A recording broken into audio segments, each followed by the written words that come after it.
자, 첫 번째 경기 이제 노팅엄 포레스트 대 이제 토트넘. 자, 우선 이제 노팅엄 같은 경우에는 지금 오리에와 지금 아원이가 결정 중인 상황이에요.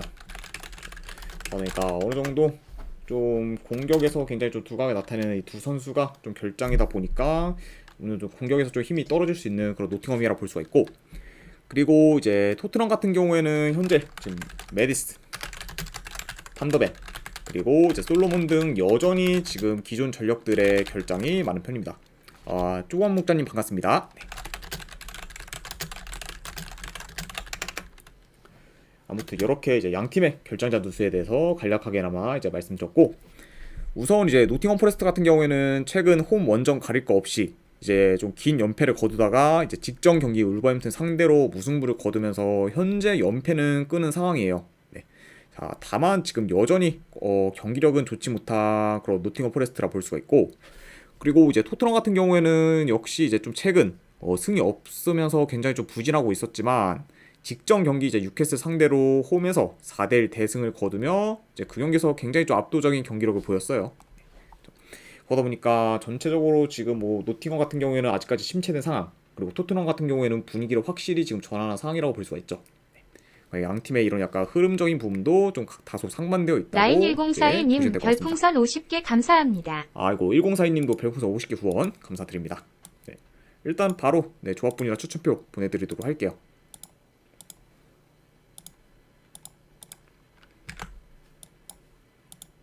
네, 지금 바로 보내드렸으니까 한번 확인해 보도록 하겠습니다. 아이고 그랜님 반갑습니다. 자, 아무튼 이렇게 이제 양 팀의 그런 최근 상황에 대해서 간략하게나마 이제 말씀드렸고, 우선 이제 경기 양상을 봤을 때 일단 뭐 토트넘이 이제 원정이긴 해도 점유율 면에서는 일단 굉장히 좀 우세할 것으로 봐요. 그리고 아무래도 지금 침투가 취약한 노팅엄이기 때문에 어느 정도 침투에 능한 이런 토트넘이 공격에서 더 두각을 나타낼 것으로 보입니다. 조금만 목자님 별풍선 50개 감사합니다. 그리고 쪼금님도 별풍선 50개 후원 감사드립니다. 네. 일단 바로바로 보내드리도록 할게요. 잠시만요.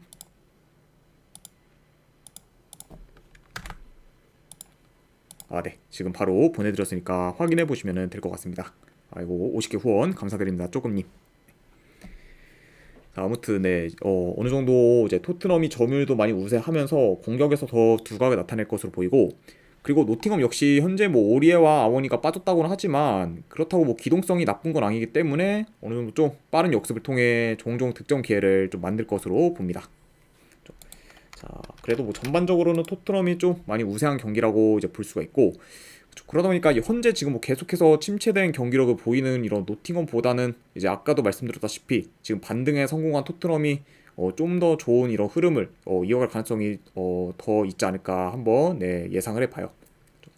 그러니까 지금 현재 뭐 전력 경기력 면에서 토트넘이 이제 밀리는 게 없다 보니까 이거는 원정이라고 해도 승패를 본다고 하면은 이거는 토트넘 사이드 볼게요. 토트넘 승에 고배당으로 도전하실 분들은 그래도 햄무 도전, 그리고 2.5 기준은 이거는 오버사이드까지 같이 보도록 하겠습니다. 그래서 이거는 토트넘 승 햄무의 2.5 기준 오버, 이렇게 한번 가져와 보도록 할게요. 자, 그 다음에 이제 두 번째 경기 오사수나 대 이제 라요. 일단 지금 오사수나 같은 경우에는 주전 풀백 2명이 지금 결장 중이에요. 그랜당이전님 별풍선 50개 감사합니다. 아이고 그랜님도 별풍선 50개 후원 감사드립니다. 일단은 바로 이제 오늘 오후 경기 조합분이랑 추천표, 오후 경기와 이제 해외 축구 조합본 및 추천표 바로 보내드리도록 할게요. 겨울밤비님 별풍선 30개 감사합니다. 아이고 겨울밤님도 이제 별풍선 30개 후원 감사드립니다. 네, 30개는 이제 제가 추천표만 보내드리기 때문에 추천표만 일단 보내드리도록 할게요.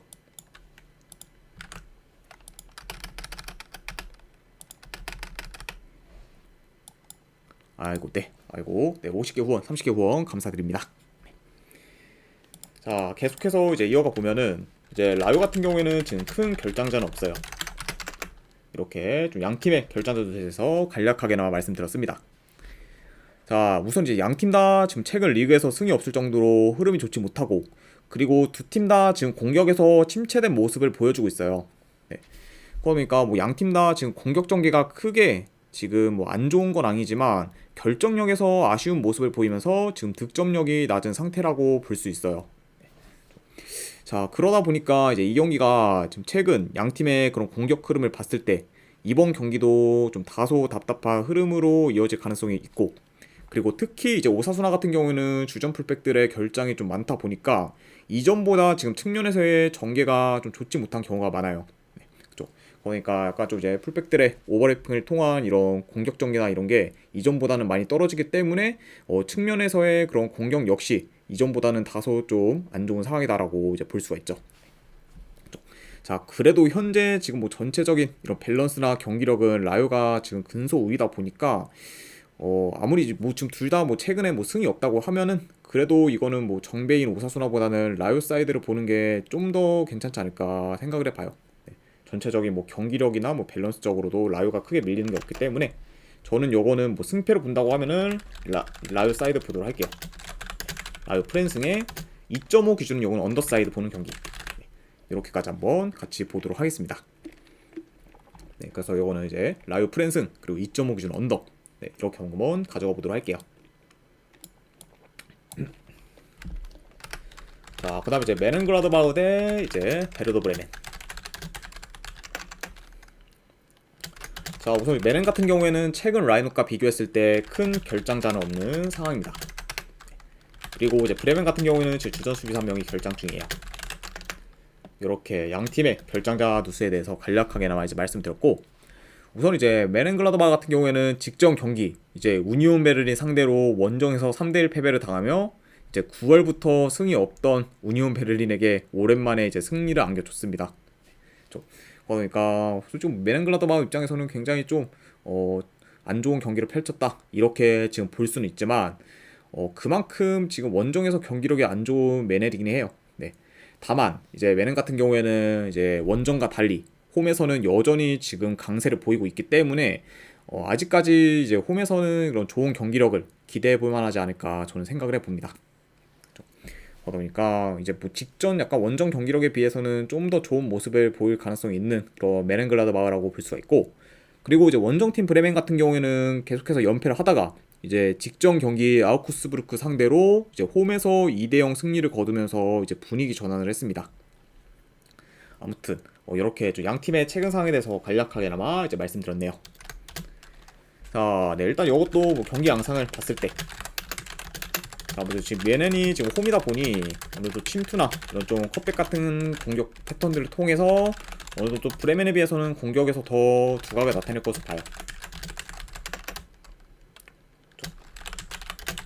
그리고 이제 브레멘 같은 경우에도 어느 정도 역습 전개가 좋다 보니까 충분히 좀 라인이 올라가 메넨글라드바흐 상대로 어느 정도 득점 기회를 좀 만들 수 있지 않을까 생각을 해보고, 그러다 보면은 전체적으로는 좀 템포 빠른 경기로도 흘러가지 않을까 생각을 해봅니다. 게다가 이제 메넨글라드바흐 홈에서는 거의 다 이제 템포 빠른 경기로 이제 흘러가는 경우가 많았기 때문에 이 경기 역시 좀 템포도 어느 정도 빠르지 않을까 생각을 해봐요. 자, 다만 이제 베르더 브레멘 같은 경우에는 홈에 비해 이제 원정에서는 평균적으로 더 수비가 좋지 못하다 보니까 현재 지금 홈에서 공격이 좋은 그런 메넨글라드바흐 상대로 좀 수비를 하는데 다소 고전할 수도 있다고 봐요. 그렇죠? 그러니까 약간 이거는 좀 전체적으로 홈과 원정에서의 이런 차이까지 다 고려를 하면은 그래도 메넨글라드바흐 사이드로 보는 게 좀 더 낫지 않을까 생각을 해봅니다. 그래서 저는 이거는 분석 결과로 봤을 때 이제 승패를 본다고 하면은 메넨글라드바흐 승, 그리고 3.5 기준은 본다고 하면 이건 오버사이드 볼게요. 메넨글라드바흐 승에 3.5 기준 오버. 네, 이렇게 한번 가져가 보도록 하겠습니다. 자, 이렇게 이제 메넨 대 이제 브레멘 경기까지 마무리가 되었고, 그 다음에 이제 제노아 대 이제 유벤투스. 자, 우선 제노아 같은 경우에는 주전 미드필더 한 명이 결장. 그 대신에 제노아 같은 경우는 여전히 지금 미드필더 한 명이 결장 중이긴 하지만 지난 경기부터 이제 핵심 공격수인 구드문드손이 이제 복귀한 상황이라 볼 수가 있고, 그리고 유벤투스 같은 경우에는 최근 라인업과 비교했을 때 큰 결장자는 없는 상황이에요. 이렇게 좀 간략하게나마 양 팀의 결정자 두수에 대해서 말씀드렸습니다. 자, 우선 이제 제노아 같은 경우에는 직전 경기 이제 몬차 상대로 지면서 현재 연패를 거두고 있고, 그리고 이번 시즌 홈과 원정에서의 경기력 편차가 큰 편입니다. 네. 홈에서는 나름 좀 괜찮은 경기력을 보이지만 그에 비해 원정에서의 경기력이 별로 좋지 못한 그런 제노아라고 볼 수가 있고, 자, 그래도 이제 이번 경기는 이제 제노아가 이제 홈에서 경기를 좀 치르기 때문에 어느 정도 좀 기대해볼 만한 여지가 있고, 그리고 이제 제노아 같은 경우는 현재 지금 홈에서 리그 기준으로 봤을 때 3경기 연속 무패 행진을 이어가면서 굉장히 좀 강한 면모를 보여주고 있습니다. 그러니까 어느 정도 홈 이점을 좀 잘 받고 있는 그런 제노아라 볼 수가 있고, 그리고 이제 원정팀 유벤투스 같은 경우에는 직전 경기 이제 나폴리 상대로 1대0 승리를 거두며 현재 10경기 연속 무패 행진을 이어가고 있어요. 그리고 공수 밸런스가 일단 굉장히 좋고, 그리고 실리 축구를 계속해서 구사하고 있습니다. 아무튼 이렇게 이제 양 팀의 상황에 대해서 간략하게나마 이제 말씀드렸네요. 자, 네, 일단 뭐 이것도 이제 경기 양상을 봤을 때 이제 유벤투스가 좀 점유율을 좀 더 높게 가져가면서 어느 정도 네, 템포 조절하며 또 경기를 운영할 것으로 봅니다.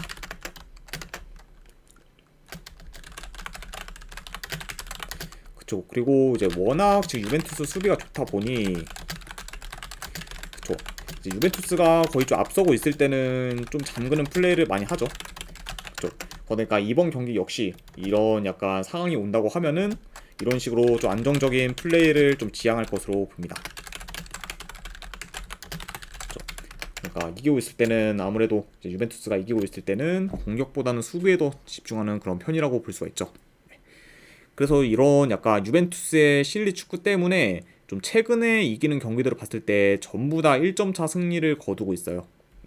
좀 거의 뭐 지금 한 5경기 연속 이상 거의 1점 차 그런 승리를 거둘 만큼 굉장히 지금 실리 축구를 추구하는 그런 유벤투스긴 하지만, 다만 이제 이런 플레이가 굉장히 좀 효율적이긴 해요. 하지만 결국에는 이게 실점을 하게 되면은 바로 동점으로 이어지기 때문에 그만큼 좀 리스크도 좀 생각보다 크다고 생각합니다. 네. 그리고 이제 최근 약간 홈에서 제노아의 기세나, 그리고 제노아가 좀 홈에서 경기력이 만만치 않기 때문에 이 경기 같은 경우에는 의외로 좀 무승부 가능성도 어느 정도 염두는 해둬야 되지 않나 생각을 해봐요. 네. 그래서 저는 요거는 유벤투스 승보다는 네, 그냥 고배당으로 도전하는 게 좀 더 낫지 않을까 생각을 해봅니다. 왜냐면 최근 좀 유벤투스의 이런 플레이 성향을 봤을 때 이긴다고 해도 거의 뭐 1점 차 정도의 이런 승리밖에 없기 때문에 승패를 본다고 하면은 요거는 유벤투스 승보다는 고배당으로 햄물을 가져가거나, 안 그러면은 무승부도 좀 날 가능성을 염두에 두기 때문에 이렇게 고배당 자비로 가져가 보도록 하고, 그리고 어누바 같은 경우에는 요건 언더사이드 볼게요. 2.5 기준 언더. 그래서 요거는 고배당으로 햄무나 무승부 중에서 하나 골라가는 경기, 아니면은 어누바는 언더, 이렇게 한번 접근해 보도록 하겠습니다. 자, 아무튼 이렇게 이제 제노아와 유벤투스 경기까지 마무리가 되었고, 그 다음 경기 이제 모나코 대 리옹. 자, 우선 이제 모나코 같은 경우에는 주전 수비수 1명, 그리고 지금 공격수 1명이 결장 중입니다. 현재 지금 주전 공격수인 골로빈이 지금 결장 중인 상황이고, 그리고 리옹 같은 경우에는 이제 큰 결장자는 없는 상황이에요. 아무튼 이렇게 이제 양 팀의 결정자에 대해서 간략하게나마 말씀드렸습니다. 자, 우선 이제 모나코 같은 경우에는 직전 경기 이제 스타드렌 상대로 승리를 거두면서 현재 연승을 이어가고 있죠. 네. 그러면서 지금 리그 3위에 위치해 있습니다. 그만큼 지금 순위도 굉장히 좋고, 그리고 흐름도 굉장히 좋은 그런 모나코라 볼 수가 있고, 그리고 이제 리옹 같은 경우에는 여전히 연패를 이어가다가 이제 직전 경기 툴루즈 상대로 홈에서 3대0 대승을 거두며 이제 분위기 전환에는 성공을 했습니다. 자, 다만 뭐 그래도 지금 리옹 같은 경우에는 여전히 리그 꼴찌고, 그리고 원정에서는 종종 수비 밸런스가 무너지고 좋지 못한 경기력을 계속해서 보여왔기 때문에 현재 지금 리옹의 원정 경기력을 기대하기는 다소 어렵지 않을까 생각을 해봐요. 그쵸, 그러다 보니까 아무래도 이제 리옹이 직전 경기에서는 홈에서 좋은 결과를 내긴 했지만 여전히 원정에서는 좀 못 믿어온 부분이 많다, 이렇게 지금 볼 수 있을 것 같습니다. 자, 일단 뭐 전반적으로 모나코가 이제 점유율을 높게 가져갈 것으로 보이고, 그리고 특히 이제 모나코 같은 경우에는 홈에서 더 공격 전개가 좋고, 그리고 득점 기회도 굉장히 좀 많이 만들고 있기 때문에 원정에서 지금 수비가 안 좋은 리옹 상대로 어느 정도 좀 좋은 득점 기회를 많이 만들 수 있지 않을까 생각을 해봐요. 네, 그리고 뭐 리옹 역시 어느 정도 좀 반격을 하긴 하겠지만 전체적으로 좀 모나코의 약간 좀 공격력에 좀 비하기는 많이 좀 아쉽지 않나 네, 생각을 해봅니다. 네, 그리고 이제 모나코 같은 경우에는 이제 공격뿐만 아니라 이제 홈에서는 또 수비 밸런스도 좋기 때문에 이런 약간 공수 밸런스가 좋은 홈 모나코 상대로 이제 리옹이 원정에서 어느 정도 비비기에는 다소 좀 무리가 있지 않을까 한번 네, 생각을 해봅니다. 저는 요거는 분석 결과로 봤을 때 그래도 뭐 승패를 본다고 하면은 요거는 모나코 사이드 볼게요. 그리고 3.5 기준. 네. 솔직히 이제 2.5면은 오버사이드 봐야 되는데 3.5 기준은 요거는 배당 대비했을 때 그래도 굳이 본다고 하면 오버사이드 보도록 할게요. 네. 그래서 요거는 모나코 승에 네, 어느 바로는 그냥 배당 대비 오버 보는 경기 이렇게 한번 가져가 보도록 하겠습니다. 아무튼 이렇게 이제 모나코와 리옹 경기까지 마무리가 되었고, 그다음 이제 네이메온 대 이제 시타르트, 네, 에르디비시 경기죠. 자, 우선 이제 양 팀 다 이제 최근 라인업과 비교했을 때 지금 큰 결장자는 없는 상황입니다. 이렇게 지금 볼 수가 있고, 우선 이제 홈팀 네이메온 같은 경우에는 직전 경기 지볼레 상대로 이제 원정에서 3대1 승리를 거두면서 이제 그때는 좀 좋은 경기라고 보였어요. 그리고 이제 네이명 같은 경우에는 최근에 아약스 상대로 진 걸 제외하면은 진 경기가 없을 정도로 좋은 흐름을 계속해서 이어가고 있습니다. 그런 약간 지금 네이명이라 볼 수가 있고, 그리고 이제 원정팀 시타르트 같은 경우에는 최근에 이제 비테세와 발베이크 상대로 이제 승리를 거두면서 지금 연승 중으로 상승세를 타고 있지만 홈과는 달리 지금 원정에서는 리그 기준으로 봤을 때 네, 5연패 중으로 굉장히 좀 성적이 좋지는 못해요. 그러니까 홈과 지금 대비되는 그런 원정 성적이라고 볼 수 있습니다.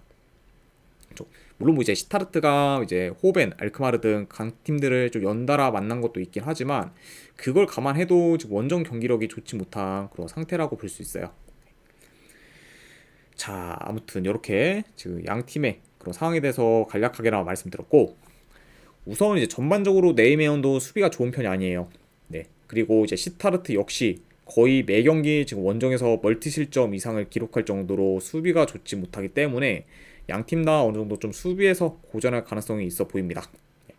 그리고 이 경기 역시 좀 어느 정도 공격적인 경기 양상으로도 흘러갈 수 있지 않을까 생각을 해봐요. 그래서 이게 물론 뭐 지금 아무래도 원정에서 시타르트가 많이 지금 약하기 때문에 네이메온이 좀 더 유리해 보일 수는 있겠지만, 이게 좀 세부적으로 봤을 때 네이메온도 지금 리그 기준 홈에서 5경기 연속 지금 승이 없을 정도로 홈에서 지금 실적을 못 내고 있어요. 그만큼 좀 최근 이런 흐름과 다르게 오히려 지금 홈에서의 성적은 좋지 못한 그런 네이메온이라 볼 수가 있고, 그리고 이제 네이메온 같은 경우에는 어느 정도 좀 턴오버가 많은 그런 상태라 굉장히 좀 경기 중에서 흐름이 끊기는 경우도 좀 생각보다 많습니다. 그러다 보니까 그러다 보니까 약간 좀 이런 것도 약간 좀 빗대어 봤을 때 이렇게 좀 실수가 많다 보니까 어느 정도 좀 유리하게 가져갈 수 있는 경기도 한 번에 좀 흐름을 주는 경우도 많죠. 그래서 이게 지금 무작정 좀 네이메온 사이드를 보기는 다소 좀 애매하지 않나 저는 생각을 해봐요. 네. 그래서 요거는 저는 뭐 승패를 본다고 하면은 네이메온보다는 시타르트 사이드가 좀 더 낫지 않을까 생각을 해봅니다.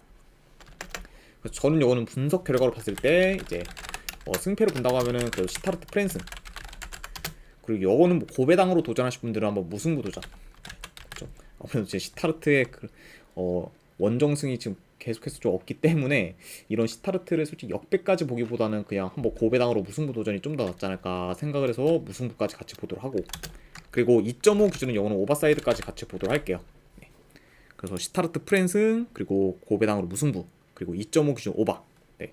이렇게 한번 가져가 보도록 하겠습니다.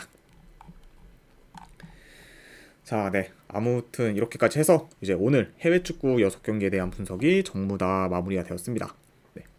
분석이 괜찮다 생각되시는 분들은 추천이나 지그재그 한 번씩 눌러주시면 감사드리고, 그리고 궁금하신 사항 있으시면은 채팅으로 질문 주시면 바로 답변해 드리도록 할게요.